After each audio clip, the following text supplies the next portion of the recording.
That base mimicking a pendulum squat. This one mimicking a hack squat. And stay tuned, you'll see me finding out what this one does. I haven't experimented with this too much.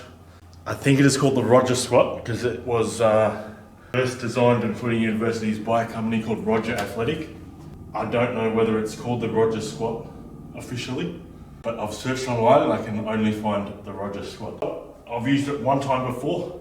To me, a belt squat is like a hybrid between a squat and a deadlift sort of thing. The Roger squat, it's more specific to its squat. I'm gonna do a bit of experimenting because on like the YouTube videos and the tutorials, these three weight pegs distribute different load and it focuses on different parts of the muscle. I can't remember which parts of the muscle, but I'm gonna try each of them. So I'm just gonna do one plate per side and I'm just gonna do about 10 reps on each of them. I'm just gonna sum up which one is gonna be more specific to what I wanna work today, which is probably more glutes and hams, but you know, if it really gives me a good quad pump, I'm not going to neglect it. I might even do too. The first time I used it, I believe I just did this. And then later in the day, I watched the tutorial and it was saying, oh, you do it on different pegs and it hits different muscles. So yeah, I'm really keen to try that and see how it goes. I'm not going to deviate and mess around too much from my normal squat stance. Yeah, I'm going to explore these three possibilities and talk you through them. So when you're doing the Roger squat, you know exactly what peg to load and what muscles to target.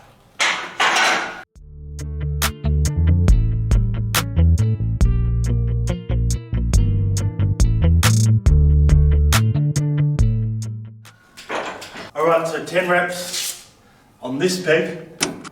It feels nothing like a hack squat. It feels more a pendulum squat or a Smith machine squat when you're standing slightly forward. I felt like the weights, like the sort of strength curve, I felt like I was pushing backwards. I believe that one's very good for like overall leg strength because I've done so many squats and I'm used to just dropping straight up and down. If I squat like that with a barbell, I'll just fall backwards. I like that one. I'm going to try the other two though and see how I like them.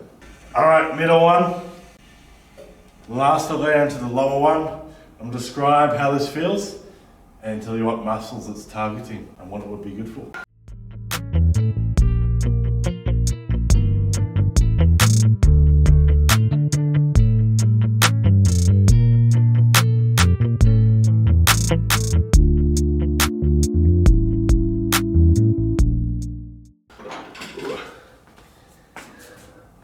That one felt way more like a hack squat.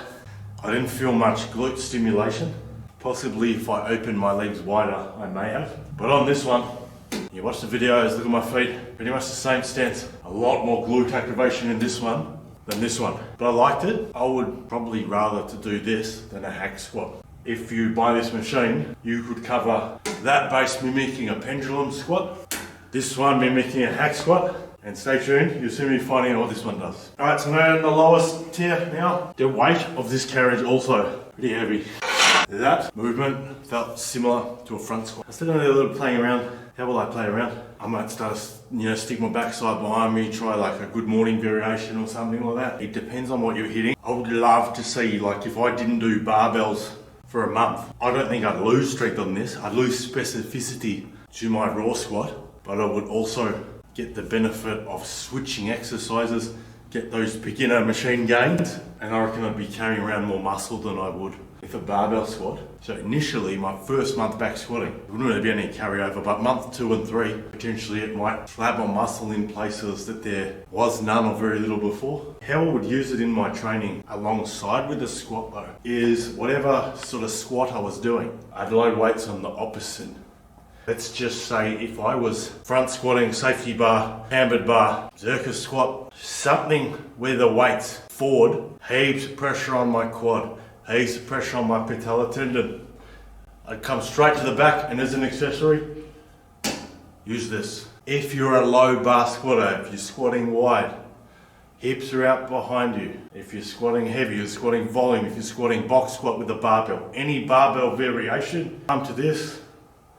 Either or, give those quads the work they need. If you're doing too much low bar, too much glute work, arguably if you've got strong enough glutes, that's the number one prime mover. That's gonna help you get a big squat. But the problem is if your glutes are are a lot stronger than your quads. You're going to change direction and you're going to feel a little pop. You're not going to be able to train for 6 weeks. Then you have to start again.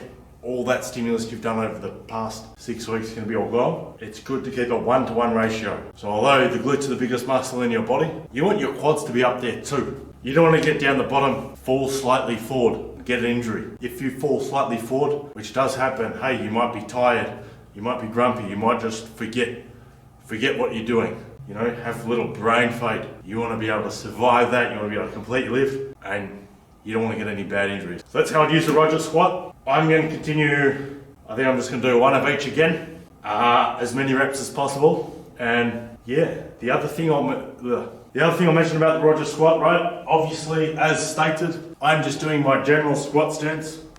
The platform is giant here. It's bigger than any hack squat platform I think I've ever seen. It's bigger than any leg press platform I've ever seen. Tall, short, wide squat, close squat. Good morning. Putting your feet up the front of the platform, down the back of the platform, even off the platform, offers a lot of variety for all different stances. All right, here we go. As many reps as possible. Not 60 kilos, sorry. 40 kilo plus the weight of the movement arm on the Roger squat. I'm gonna do it just in my natural squat stance. I'm gonna try and target my glutes. The first rep, I might even just do a good morning style movement and see how that feels.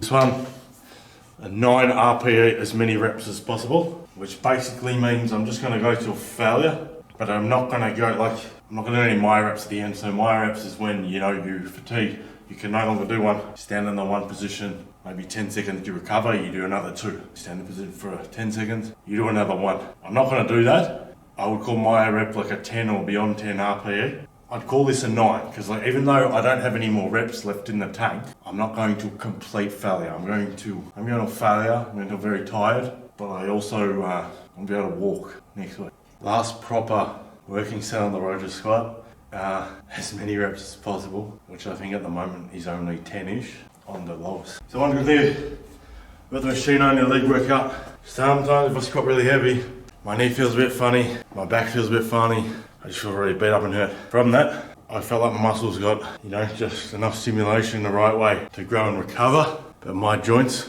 no complaints. Absolutely no pain. Feeling great. So that's like the working set's done. I'm gonna finish performing a couple of hip thrusts on the standing hip thrust. And yeah, just try and build thicker glutes mainly for squatting. Partially for twerking, but mainly just squatting.